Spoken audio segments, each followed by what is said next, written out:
What's happening, everyone? It's Kyle from Magpie 24/7. I hope you're all good. So I'm outside St James's Park the morning after the night before. Newcastle 3, Brentford 3. Newcastle go bottom of the table.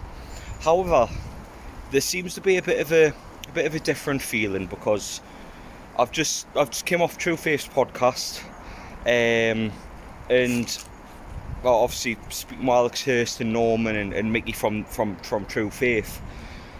There seems to be a sense of optimism going forward. There seems to be an inkling of hope because under Steve Bruce we didn't have that fight that we had yesterday. We had so much. We went behind twice in that game. Obviously we went 2-1 down, went 3-2 down, but the players fought back every time.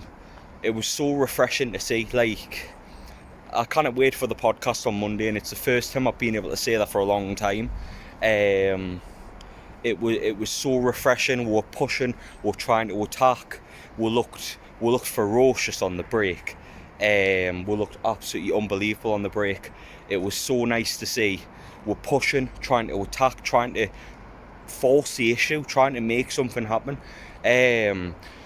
Joe Linton, my God, talk about a man reborn. Absolute beast in Cardiff. Brock Lesnar, fucking suplex city, he went berserk yesterday. That was by far the best performance I've seen from him in a Newcastle shirt. He was everywhere.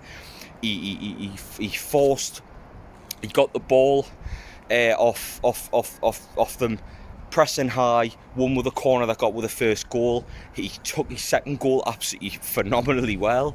So he was a big part of both goals, but his general play, he never gave up. He always pushed. He showed that player that we thought was signed a couple of years ago. And under Eddie Howe, in just 10 days, he looks absolutely phenomenal. And it's nice to be positive about Joe Linton, because I'm one that slated him for the last couple of years in terms of being poor, but under a new manager could be a new lease of life, and I really hope it's the redemption story of Joe Linton. He was absolutely phenomenal yesterday. Another phenomenal player again, John Joe Shelby. I've slated him on Twitter. I've slated him for years now, being lazy, but he was absolutely brilliant yesterday. He controlled possession, he controlled the state of play, his passing range was absolutely off the charts. He was at fault for the third goal a little bit with Jacob Murphy not being able to tackle, but it was reminiscent of the old John Joe Shelby that we kind of bought into when we signed him. Loads to be positive about. I know we're foot of the table, and I know we've just drew 3-3 at home against Brentford, but there's a sense of optimism. There's a hope that we can go to Arsenal next week and actually get something. Whereas under Bruce, you probably roll the sleeves up and get beat 5-0 and roll the sleeves up again. But there just seems to be a sense of hope, a sense of optimism that things are going to turn around. And I think these players are honestly one win away from being able to catch on and win some fucking games, because we need to win games. And I know plenty of positives isn't good when you're sitting foot of the table, but something is going to turn with this team. We need one win, and I'm confident we can get it in one of the next 3 games for sure, because we've got Arsenal away next week, we've got Norwich, and then we've got Burnley. One of them games I feel we can win. If not, we can win a couple of them, because I have full faith with this new line, with this new method and this new sense of hope that there's something going there. And that's all fans really ever wanted, a bit of hope, and that's exactly what we've got under Eddie Howe. Defensively, there is a lot of problems. I think Jacob Murphy defensively is fucking useless, but going forward he offers something really good. So I think it's a case of, do you play Jacob Murphy further up the field?